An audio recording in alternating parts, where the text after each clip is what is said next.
So we're on to starting the project for real.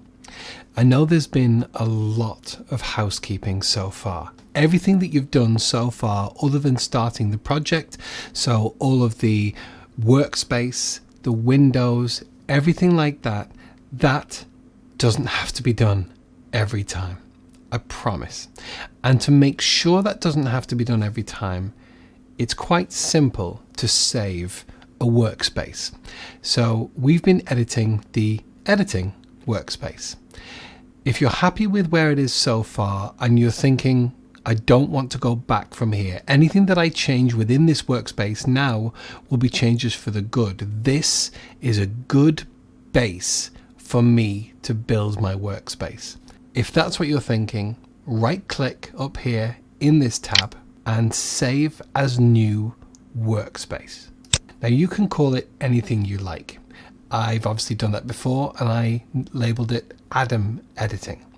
So I'm going to save this as, I could say editing workspace, I could say anything really, but I'm going to label this as our editing, just to make it clear which workspace we're working in. Obviously, I am a jobbing working videographer and I don't want to save this as Adam Editing because that will totally ruin my professional workspace. So I'm going to save this as our editing, but you can just save it as editing or your name and editing. Anything that I don't think I've ever used editing so many times in one sentence, but you get what I say. You can save it any way you like. So once we hit OK, that's now been added all the way over here and editing is all the way over there. Now, it may not be a big deal, but if you can't quite see it, depending on what screen size you have, if you click on this little double arrow and edit workspace, you can see all of the different workspaces here. Our editing is right at the end here. Now, it doesn't look like these can be moved, but actually they can. If you grab it and pull it, you can actually bring it all the way to the beginning. If I press OK, that's now over here. You can also clean all this up if you don't want that many. I don't know anyone who uses this many workspaces. If we go back to right click and edit workspaces, learning, you can actually drag that. You can't delete that one because that's default with Adobe, but you can actually say do not show. So you can put it under a list of do not show. Actually, I've never done this before, but production, don't want to show.